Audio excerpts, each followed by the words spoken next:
With the Redfin app, you'll know the moment your next place hits the market, whether you're looking to buy your dream home or rent a sweet apartment. Give Redfin your gotta-have-it wish list of property features, and you'll receive real-time notifications tailored just for you. Ready to see it up close and personal? Scheduling a tour is just a tap away. Don't wait to find your perfect match. Download the Redfin app and start searching today. Today's episode is brought to you by Achieve Unite, a global leader in leadership development, business acceleration, and trusted partnerships. Achieve Unite combines deep expertise, data analytics, and AI to help companies accelerate revenue, control costs, elevate talent, and build trust. They're more than advisors. They deliver results with their proven three-part approach: talent development, ecosystem strategy, and profitable growth programs. Whether you're strengthening alliances, enhancing internal systems, or optimizing your partner ecosystem, Achieve Unite is the partner you need for success.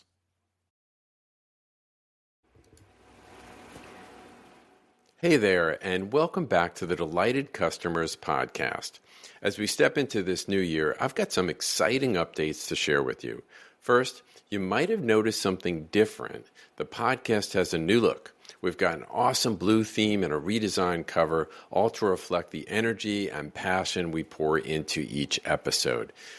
But that's not all. I am thrilled to announce that the Delighted Customers podcast now has a title sponsor. We partnered with Achieve Unite, a company that's all about building trusted partnerships, both within and between organizations. Why? Because partnerships aren't just business buzzwords. They're game changers for creating outstanding customer experiences. I want to take a quick moment to say a thank you to you, yes, you, for tuning in, sharing the show, and helping us grow. This community means the world to me, and your support has opened up opportunities like this amazing sponsorship. Now back to Achieve Unite. Today's episode is extra special because their CEO, Theresa Caragol, joins me to dive into something that really doesn't get talked about enough, and that is the connection between strategic partnerships and customer experience. In a world that's getting smaller yet more complex, the number of partnerships is growing fast. But here's the thing. The quality of how those partnerships work together is what makes or breaks success. Theresa and I unpack the context of partnership, some common roadblocks, and practical tips for organizations and their teams to collaborate effectively and deliver for their customers. So grab your coffee or your tea, settle in, and let's jump right in. Welcome to the Delighted Customers podcast. I am so glad you're here. We challenge conventional thinking about customer experience because I believe that improving experiences isn't just good for business. It's a powerful way to make a meaningful difference in people's lives. Each week, we feature thought-provoking conversations with industry thought leaders from a variety of backgrounds, offering unique perspectives and actionable insights. Get ready to sharpen your leadership and transform your approach to customer experience. Let's dive in. Well, I am so excited to introduce my guest on the show, Theresa Caragol. Theresa and I have formed a partnership because we have so much in common. And I want to tell you how excited I am to share her story with you because I think it will shed some light and hopefully, as we always try to do, some learnings for the audience as well. I know I learned a lot. So, Theresa, welcome to the show. Thank you for having me. I'm delighted to be here today. Yay. And Theresa is a title sponsor now of, and her company, of the Delighted Customers podcast. So we're going to talk a little bit about the intersection of trust, AI, partnership, and business outcomes. And what fascinated me so much about your company and your story is you have tapped into something that I have not heard anyone exactly put their thumb on. And that is, we think about, we often talk about matrixed organizations and the complexity and the evolving layers of organizations. But there's another thing that has to do with partnerships.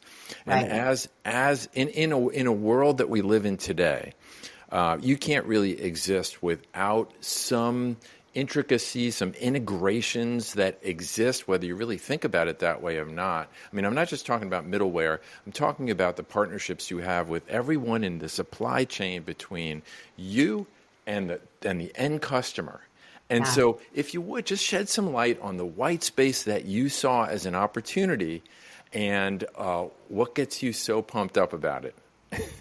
You know, what excites me so much is that I grew up in this partnering, alliance, go-to-market channel space and spent my entire career in the tech industry as an executive running these partnering divisions. And I can remember 15 years ago saying, partnering needs to be at the CEO level. Partnering needs to be across every part of the organization. It needs to become a way of life.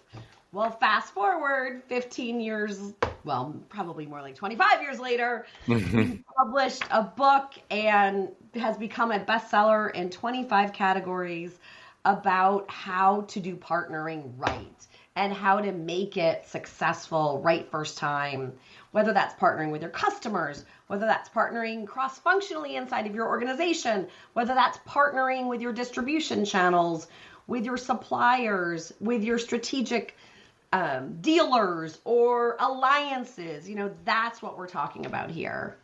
Excellent. So before we get into the magic behind the curtain and what you've created as a approach to helping companies, and you had mentioned to me in our earlier conversation that you like to focus on pretty large companies, large enterprise organizations, but you will work with other organizations as well. What is the big deal? Why should the C-suite really care so much about partnerships? Partnering in the B2B space, bar none, 1,000%, it's the way of the future. And any CEO that is not thinking about it this way is missing a big trick for success. Yeah. Yeah, and can you, they're always talking about, well, I've got to make, an investment in my time, my people, and why is investing and the concept of partnership so important?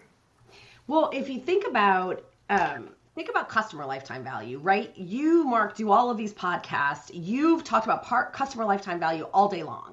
We do. Everybody understands customer lifetime value, right? The lifetime value of a customer if we have them for 10 years.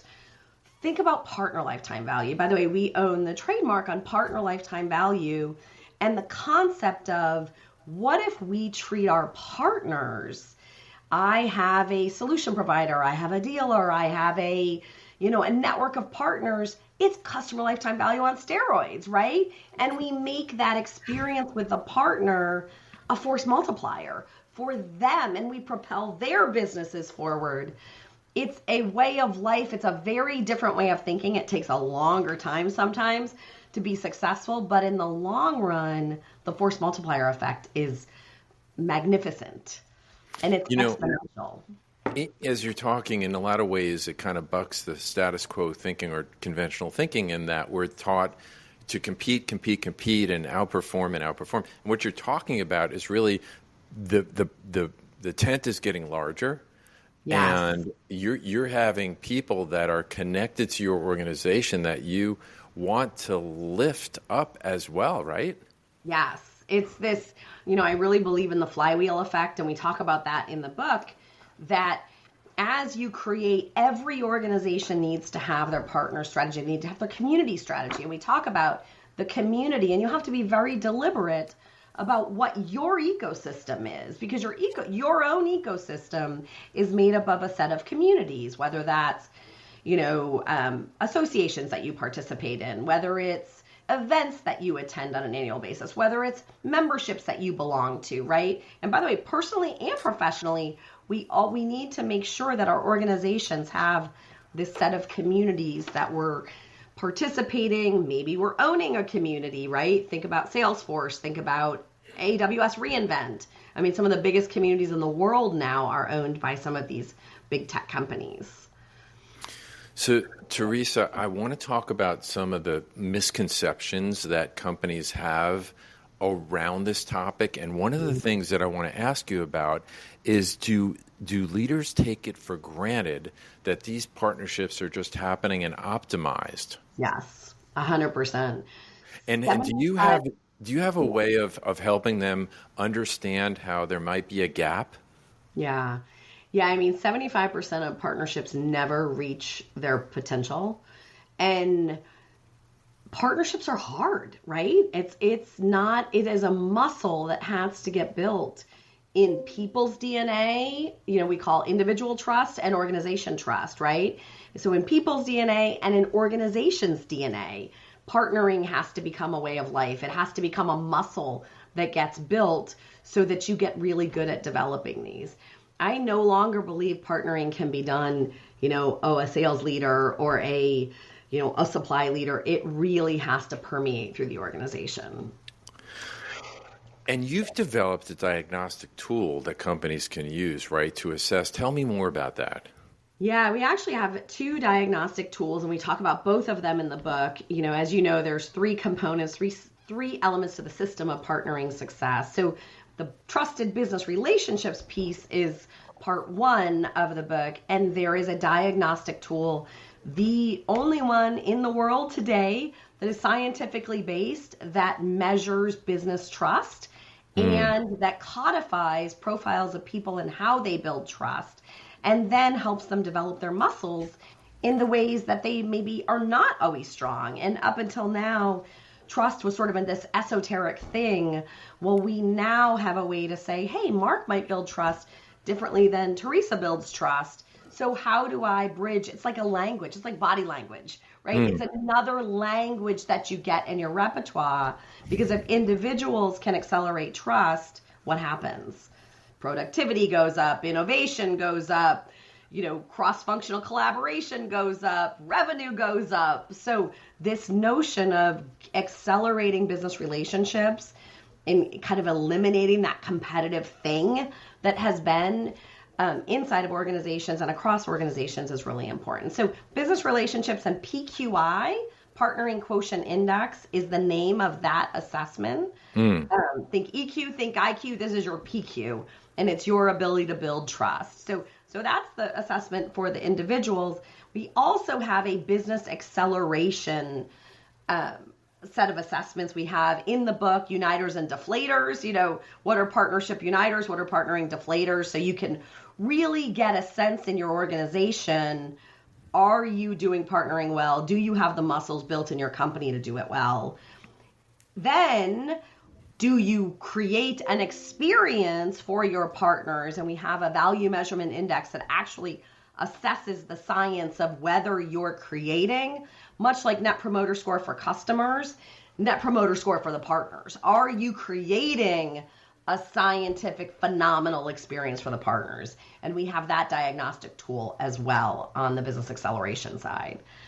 Got it. So there are 2 diagnostic tools. So one of the things we talked about, and I'd just like to pull out gems here, is that companies, leaders can often overlook or take for granted the fact that the importance of partnerships to the whole ecosystem of what they end up delivering to their end user customer.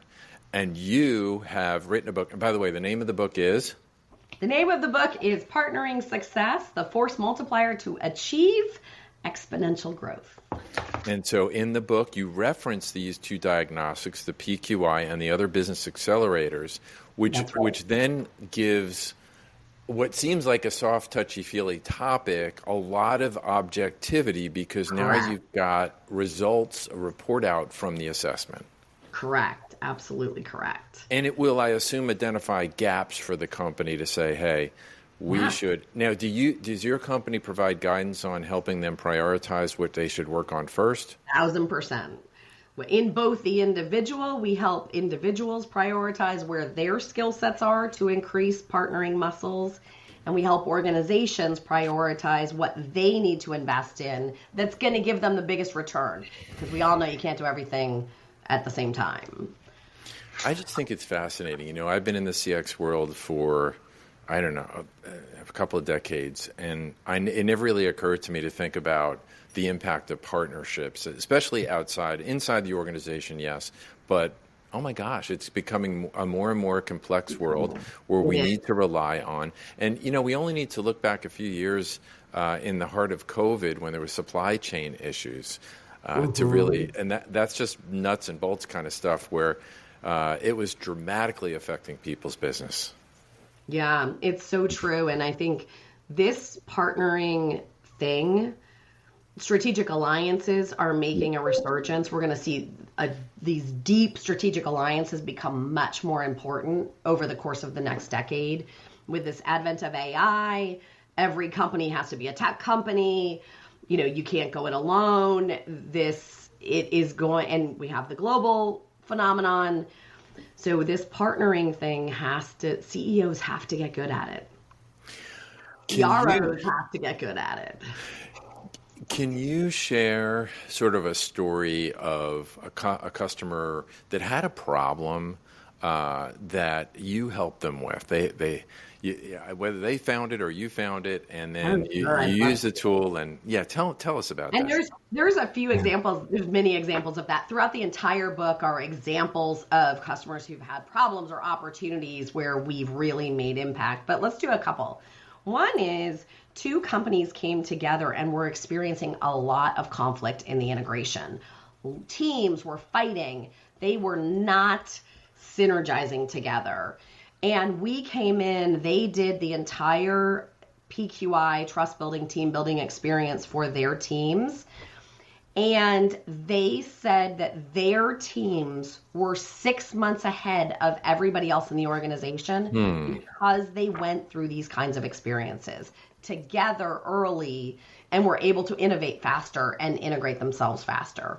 So that's one. At the organization level, we have helped a number of companies. I'm very proud of the story of Atlassian and the story of a couple of other companies who have built unbelievable partner networks and have incredible partner experiences because of some of the diagnostic tools we've helped them with, because of some of the things that we've done to build these partner programs that are world-class and easy to do business with and make this seamless experience for the customer fantastic. But if that company had gone it alone, that customer wouldn't have had these amazing experiences. And so those are just some things I'm really proud of. Yeah. Could you give us would you mind me giving us some context on that? So I'm just trying to wrap my head around the mechanisms that you put, the solutions that you might put in place, and how, there's some quality controls built into how the organizations partner together. Well, if you think about part of the magic of what Achieve Unite does is developing organizations' partner programs, their partner strategy, their partner program. Because the only way to get partnerships to work is to create, why do you have a partner program in the first place? It creates trust at scale. And if you're going to create trust at scale, get people to work with you, you have to have these seamless partner programs. And that's one of our superpowers, is understanding an organization. What do they need to do to create their own superpower partner? Think about it on steroids, right? How do I have this partnership initiative that's super successful the first time? Got it. So it could, and part of that solution could be anything from the people aspect of it, the technology aspect of it. Am I right on that? Strategy. It could be the company strategy and the program aspect of it. It could be the data analytics and where the company should be focusing in order to get the biggest return. For me, which I value very deeply, is the people side, because if you're going to get partnering successful, the people have to work together well. And so one of our superpowers is helping people become really good at partnering. And how do you put joint North Stars together? And how do you do joint business planning? And how do you make that work really well? And teaching the muscles to the people to do that. Theresa, what would be a symptom that I may be a little bit under the weather as a company, that may be a signal for me to say, I may have a partnering issue? Yeah. Well, and in the book, there's a whole thing of partnering deflators. And so it's all of these symptoms that you are not maximizing your opportunity to partner. But let's talk about a few of them. One might be, oh yeah, we've got some partnerships. They're very transactional. Whenever you hear, oh, their partnerships are very transactional, it probably means you've got a big opportunity there and you're not leveraging it strategically. I also often hear, our sellers are competing with our partners and our partners don't bring any value. They just do fulfillment. If you hear those kinds of things going, you probably have a big opportunity to accelerate, to turn the accelerator on, because all you're doing in that phenomenon is creating internal conflict, which is preventing you from even maximizing what you could be doing externally. Another one I hear is, we think we have an opportunity to work with partners to bring us into deals. Okay. Now, what are you going to do for them? How does that work? So you probably do have an opportunity, but it goes much broader than that, because if all it is referrals, by the way, that's a good partnership motion, referrals, influencing. But where you see that, you more than likely have much more opportunity for integrated services, white labeling, much deeper levels of alliances.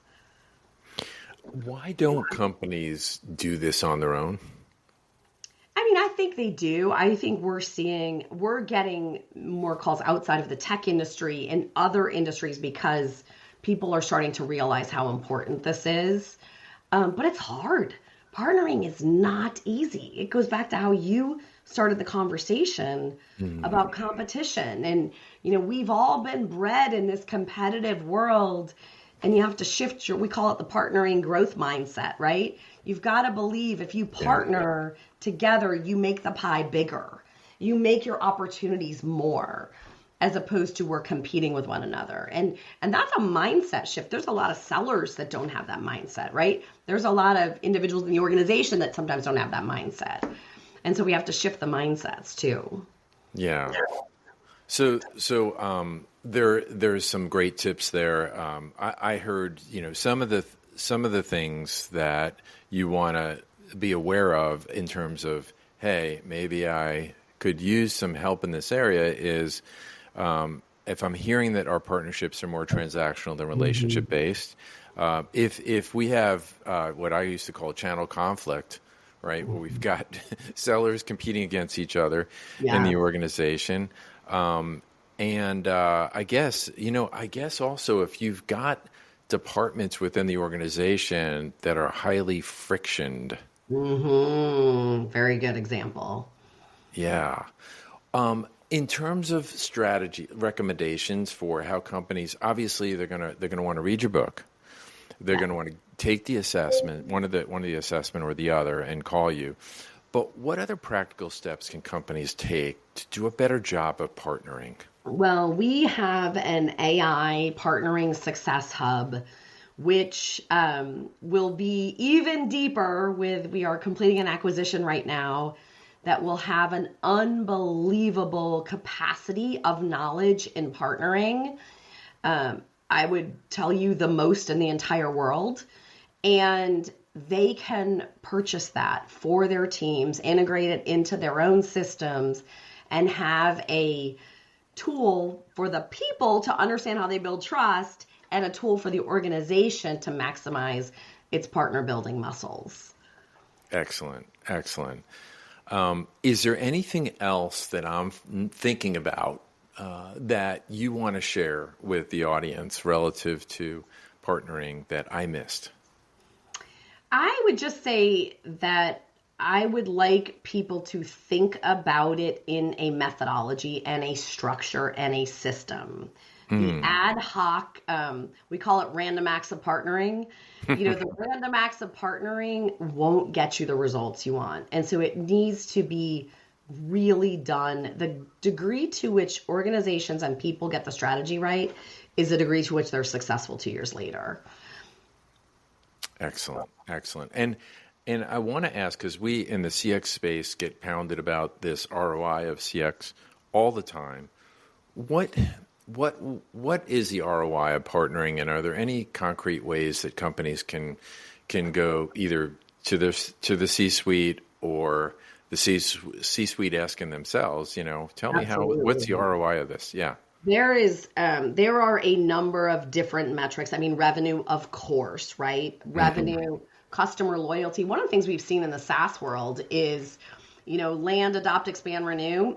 We were very focused on land and renew, but when you partner well, the adopt and the expansion, that happens inside of customers because these partners are out on your behalf with their own services, their own ecosystems, think about Zoom, right? Think about what Zoom has done and the ecosystem they've created about around their application. Microsoft, these partners have built huge businesses on this technology with services, with intellectual property, with all of these capabilities that make the customer experience so much better. And and they stay in that customer for a very long time, right? And so that's the partner lifetime value ripple effect that you get when you build these ecosystems correctly. Excellent. Great tips, great advice. If I were someone listening today and I was interested, how might I connect or get started? Yeah, well, visit achieveunite.com. Follow us on LinkedIn. Follow me. Follow Achieve Unite on LinkedIn. Subscribe to our newsletters. We do not spam. We just educate. That's really, really important to me, is to be an educator and a thought leader. We've published the 2025 partnering trends in the world. So please check those out. And yeah, or you can call me or text me or email me anyway. Yeah. So would you offer a free consult? We do. I will offer free consults. 100%. I'm happy to do that. Excellent. Okay. So last question I'm going to ask, that I ask all my guests, is what advice would you give to your 20-year-old self? Oh my goodness. Well, one, I just did a LinkedIn post on the advice we would give to our 20-year-old selves, four of us. And so let's put that we'll put that link in there, and it's all about the things we would do differently and we would tell ourselves. But my number one thing would be invest in relationships for the long run. Invest in the business relationships for the long term. Somebody from high school becomes, your business partner 30 years later. Great stuff. Great advice. And it fits right into your business operation as well. Absolutely. Theresa, thank you so much for being a guest on the show. Thanks for having me, Mark. I really enjoyed it today. I hope you enjoyed this episode of the Delighted Customers Podcast. It would mean so much if you would take a moment to subscribe. You can go to Apple, Spotify, Amazon Music, or wherever you listen to podcasts, click on the plus sign or follow button, and that will ensure that you don't miss an episode, and it helps get the word out to others. While you're there, I'd love it if you'd leave a 5-star review. I look forward to seeing you back here next Thursday.